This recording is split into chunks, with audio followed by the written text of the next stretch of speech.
Vous savez quoi, je vais vous raconter un peu ma vie. Je suis né à Kinshasa, in the jungle. Quand je dis dans la jungle, je suis pas en train de rigoler. Je suis né dans un hôpital KO. Je suis né là-bas, j'avais un problème à la jambe. Ça se voit pas du tout. J'avais une jambe qui était totalement KO. Donc, il y a une amie de ma daronne qui a eu la sagesse de tout de suite me prendre en charge, me ramener chez les médecins qu'on pouvait trouver. C'est la jungle. Ils m'ont massé, ils m'ont fait des trucs, je ne sais pas comment ils ont fait. Ma jambe, normalement, elle devait être courbée comme ça, chelou. Et par la grâce divine, voilà, je suis là devant vous, sur scène. Donc voilà, je suis le troisième, moi. On est 6 frères et sœurs de même père, même mère. Donc moi, je suis le troisième. À l'âge de 2 ans et demi, 3 ans, les parents ils décident de quitter donc, le Congo, etc. Trop de complications. Mobutu. Là, je vous parle des vraies histoires. Kinshasa, c'est un bled. Le Congo, c'est un bled en guerre depuis. Parce que trop de richesses, trop de... Bref. Mes parents décident de venir en France, etc. Mais c'est pas moi qui étais censé venir. Ils allaient prendre un autre. Le premier fils de ma daronne. On n'a pas le même daron. Je sais pas ce qui s'est passé. Il y a eu un moment de réflexion, d'hésitation. Bah, finalement, c'était ce bon vieux Gibbs qui a pu prendre l'avion. Tout petit bébé, sur les genoux du défunt Defao, paix à son âme. Donc on arrive en France, des années 90. Dinguerie. Moi j'ai très peu de souvenirs. On est en galère, pas de maison, etc. Au début ça va à l'hôtel, mais avec des billets froissés du bled. Donc il n'y a pas de quoi tenir. Donc on est dans des hôtels KO, on jongle d'hôtel en hôtel. Le daron il fait comme il peut, la daronne elle fait comme elle peut. Finalement, ils décident de nous placer dans une famille d'accueil, des sortes d'internats. Donc on va là-bas, j'arrive, je découvre de nouveau. C'est la première fois que je vois des débats tout même, tu vois pas, c'est choquant. Donc on est là avec les frères et sœurs, on reste là-bas quelques années, on apprend plein de choses. J'ai plein de super souvenirs. Pour la première fois, je vais à E.T., je découvre la télé, je découvre la France. Ensuite, on quitte cette famille d'accueil pour arriver dans Paris Centre, The Art. Je suis à l'école là-bas, je fais toute ma primaire là-bas, ma scolarité là-bas. Ouais, donc la daronne est en train de pleurer, elle me dit, on y là, genre, va-t'en, on part, etc. Moi, je suis là, figé, tétanisé, je comprends pas ce qui se passe. Des keufs partout. Il y a des keufs dans un coin là-bas, ils sont en train de frapper à un clé, enfin, c'est pas un clé à moi, mais on était dans ce squat-là, il y avait plein de monde, en fait. C'est-à-dire, dans le squat, il était grand, il y avait genre 4, 5 pièces. Nous, on occupait une pièce. On était il y avait une pièce et demie. Il y avait un petit local où il y avait un matelas qui prenait tout le local et on dormait tous dessus comme ça. On dormait tous dessus. C'était une dinguerie. Et dans les autres pièces, bah, tu avais d'autres squatteurs. Tu en avais qui faisaient leurs affaires, qui vendaient leur drogue, la coke, etc. C'était vraiment une dinguerie. Et ce squat-là, ce système-là, c'est géré par une tête. Tu as un gars, il est là, il est posé. Il sait que qu'il y a des gens qui arrivent du bled, etc. Lui, son boulot, c'est de les installer. Il prend un billet sur tout le monde. Ça veut dire même ce gars-là, il arrive chaque mois, cac, cac, cac, cac, cac. Oui, il est en mode, vas-y, donnez-moi mon oseille ou sinon vous dégagez d'ici. C'est dans ça que j'ai grandi. J'ai grandi comme ça. Quand je vous dis je viens du Banks, etc., ça ne veut pas dire que je suis un youvois. Non, moi je fais pas le malin, je m'invente pas une fille. J'ai grandi dans le Banks. Je suis un artiste. J'ai toujours été artistique, etc. Mais je suis dans le Banks. Tout comme Bouscapé dans La Cité de Dieu. Il est dans le Banks, mais lui c'est un photographe, il est là, machin. Mais il est dans le Banks. Dans le Banks, il y a toutes sortes de personnes. Il y a des mecs qui sont là, qui vont au front, qui tirent, qui bicravent, machin. T'as des artistes, t'as tout le monde. C'est ça. Donc, voilà. Les huissiers sont là, tout le monde est là.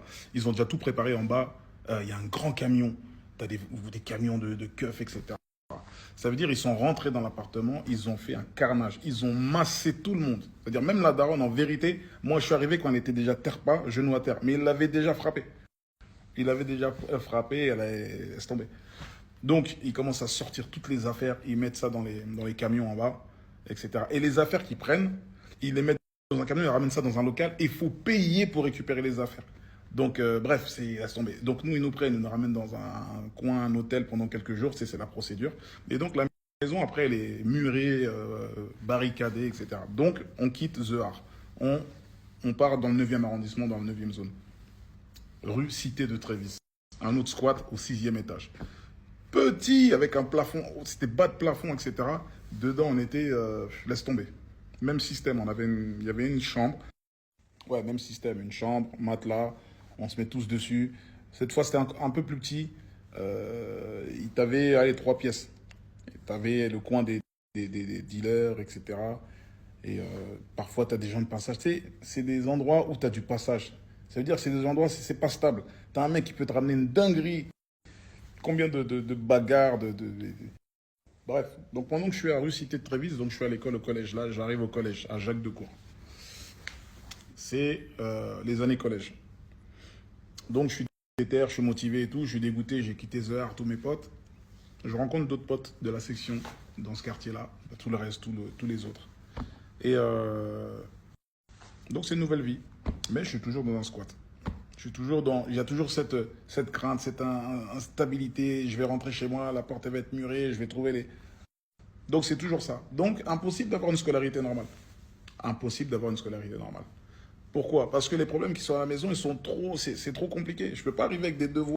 Là, il y a le théorème de Pythagore, de Thalès, maman. Mais on essaie déjà de survivre. Quel Pythagore tu nous ramènes là? On veut vivre là. On survit. Donc ce que je craignais a fini par arriver, je rentre de l'école. Là, c'est carrément. C'est-à-dire là, ils sont allés à une vitesse. C'est-à-dire que là, je ne sais pas ce qui s'est passé, mais je suis arrivé, la porte, elle était, c'est-à-dire blindage. On aurait dit le cérébro dans X-Men. Ça veut dire que dinguerie. Donc j'arrive comme as, plus personne. À cette époque-là, pas de téléphone portable, machin, j'ai rien. Donc je suis là, je traîne en bas, boum. Je croise un des squatteurs qui squattait avec moi, il me raconte la story, tout ça, bah. J'arrive à retrouver la daronne, tout le monde, tout ça. Et là, la daronne, elle a dû déménager, ils sont allés à Drancy. Mais il faut voir Drancy, l'appartement dans lequel il était. Déjà, l'immeuble de Drancy, vous étiez, on dirait la tour de Pise, là. Comment ça s'appelle la tour? Mais c'est une dinguerie. C'est-à-dire, l'immeuble est penché comme ça. Ça veut dire, dans l'appartement, il faut des techniques même pour boire son féca, son truc. Ça veut dire que.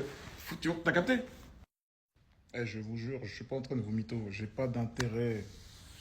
J'ai pas d'intérêt. On peut enfin se retrouver un peu, parler sincèrement. Je vous dis, si vous. Je rentrais chez la daronne, ça veut dire que je pousse la porte à Drancy, il y a quelque chose qui bloque. Qu'est-ce qui bloque la porte? Un matelas. Dès qu'on rentrait dans l'appartement, matelas par terre. Ce bon vieux Belgique, assis là. Ma petite sœur Harmonie. Je vois la daronne dans ses yeux, je vois la. Elle est gênée, elle est mal. Elle est mal. La maison, c'était une dinguerie, l'appartement. Ils sont restés je sais pas combien d'années là-bas. Et je pouvais pas m'ajouter à eux là-bas. Je pouvais pas m'ajouter, je pouvais pas. Je suis parti. J'ai dit, je peux pas, c'est trop compliqué, c'est trop. La daronne, elle n'a pas d'intimité, la daronne, machin. Non, c'est trop. J'étais calme. Donc là, je commence à vagabonder. Là, je commence à vagabonder. Je dors chez mon gars Masca qui m'a hébergé je sais pas combien de temps. Je dors chez mon gars Lefa qui m'a hébergé je sais pas combien de temps. Je mange chez Barak Adama je sais pas combien de temps. Et là, on monte la section, etc. C'est de là que ça vient, en fait. C'est de là que ça prend racine. C'est réel. C'est réel. Et il y a zéro fierté. Il y a zéro... ouais, non. Je viens de là. C'est pour ça que je suis comme ça.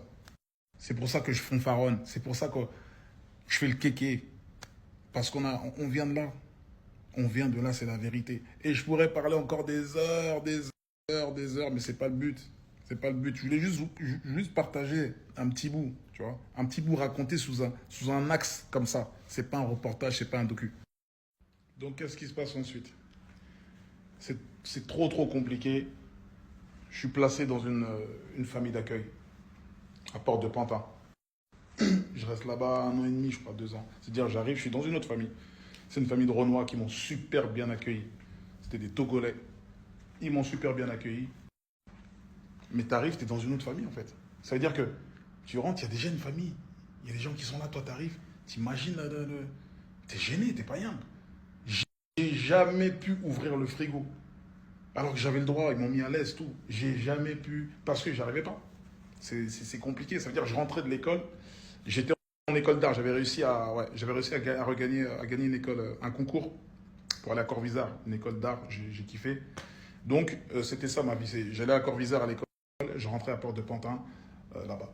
Et je restais dans la brochamp. J'étais trop gêné, je pouvais pas me poser dans le salon comme si.